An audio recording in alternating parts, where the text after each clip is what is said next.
Hi, I'm Victor Medina from the Medina Law Group, and this is the blog for the week of March 21st, 2016. And in fact, you're receiving this on a Monday because we've decided to change the distribution day to the beginning of the week. Makes it a little bit easier on our schedule to produce them to make sure that we've got time in order to send them out. So some of you are receiving this for the second time, and we do want to let you know that we're going to be sending these out weekly. So if it's something that you're interested in, please watch all the way through. If it's something that you're not interested in, it's okay. Just go ahead and hit the unsubscribe button.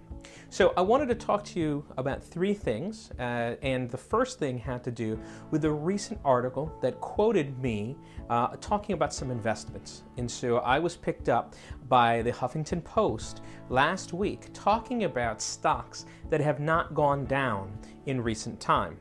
Now, those of you that work with us on financial matters know that we're not stock pickers. In fact, we think that you should stay away from owning individual stocks. However, in this article, I was actually talking about some of the sustainability efforts of a company called Nestle, that they were found by Oxfam to be one of the leading companies dealing with sustainability issues. And so I thought that was important to raise. I've included a link here in the email that will link you back to the web page for the article if you decide it's something that you want to look at.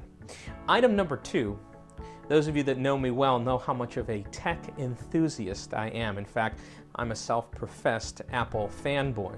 Well, last week, and one of the reasons why we couldn't get this out to you on Friday, I was actually on faculty at the ABA Tech Show talking about using Macs in your law practice. And I met up with a friend there that had, I had helped him out, and he decided to say thank you. And so I got as a gift this nifty iPad Pro. I mean, look at this thing. It's huge. And I also got the pencil. Now, some of you who aren't keeping up with gadgets don't know that that pencil is actually a revolutionary input device. For the first time ever, we're able to make very precise input onto that tablet screen where it's almost like writing with pencil on paper. And so we had a meeting here in the office in the morning and talked a little bit about using this instead of using, well, geez, all this paper that I get all the time, and how much it would help clients if we were able to kind of keep all of their records electronically. Now, for the link to this little tidbit, I'm actually going to link up to the news story of Apple's conference that they had today announcing a smaller version of one of those iPad Pros. So we're excited to use it here in the office, and in fact, I did something kind of crazy. I bought an app that is like one of those adult coloring books that allows you to use the pencil and shade it in, and maybe I'll attach one of those photos. And then last item. Finally, we're going to get to the third story dealing with powers of attorney. And in this edition, I want to talk to you a little bit about the effectiveness of powers of attorney, when to use them, and how to use them.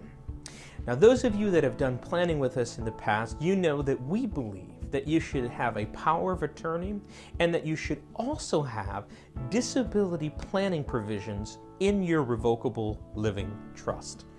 Now, why do we recommend this? The principal reason why we recommend this is that powers of attorney are not universal. And in fact, people are often surprised to find that when they go to use the power of attorney, the financial institution is rejecting it for one of a number of reasons. If you have assets owned inside of a revocable living trust, there's no basis to reject any kind of disability planning. The assets are owned by the trust. It just happens to be someone's different in charge of the trust, but they're not reviewing it in the same way as they're reviewing powers of attorney. And so therefore, using trust-owned assets for disability planning is actually a preferable way to go through that process. We also write powers of attorney, and we do that because not every asset can be owned by the trust. In fact, IRAs and 401ks cannot ever be owned inside of the trust, and we need a power of attorney in order to deal with those assets if someone is incapacitated. Now, we're going to use that asset to manage the investments, to control distributions, to be able to make liquidations or invest in different assets, completely different asset classes. And we're going to need a power of attorney in order to present it to the financial institution to say, this new person is in charge, right? And one of the things that we recommend for clients is that they actually field test the powers of attorney that we write.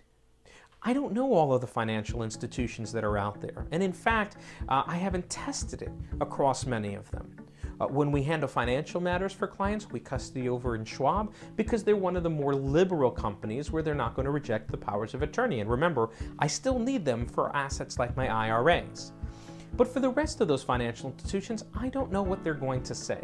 So what I recommend is that you take the power of attorney that you have and you test it out with the financial institution to say, hey, if I was incapacitated, would you name this person as the person who's in charge? And they're going to respond back to you, yes or no. And based on that, you can make some changes. And it's really important that you do this because if you're incapacitated, the first time that we try out that power of attorney and we find out that it doesn't work, well, it turns out that we can't get you to sign another one. So it's super important that we have that information before it gets to the crisis point. Another place in which you're going to need a power of attorney will be dealing with your home. Now, if you have a trust and the trust owns your home, you're okay. But if you have your home owned by individually, let's say between spouses, if you wanted to do anything with that house, selling it, transferring it, you would need a power of attorney in order to act like the other person. And there's a special wrinkle with dealing with powers of attorney and real estate. Because of the statute of frauds, we need to make sure that the power of attorney is written and it is recorded every time that we deal with that asset, like transferring the title. And so it's important here that if you're not going to use a trust, that you use not only a full-blown power of attorney, one of these things that's maybe 26 pages long, but that you also create a special real estate power of attorney that's maybe only 1 or 2 pages. Why? Well, because when you record that power of attorney, you need to pay per page that is filed with the county clerk. And so rather than pay for 26 pages of that document, we'd rather just pay for 2. So that's a little practical tip for those of you that are going to stay in a will-based plan rather than going with a trust-based plan. And just to be super clear, you're a client of ours and you've got a trust, we went ahead and put that home in the trust so you don't have to worry about that special power of attorney. I hope this helps with powers of attorney. This is going to conclude our series. I wanted to thank you for watching and have a great day.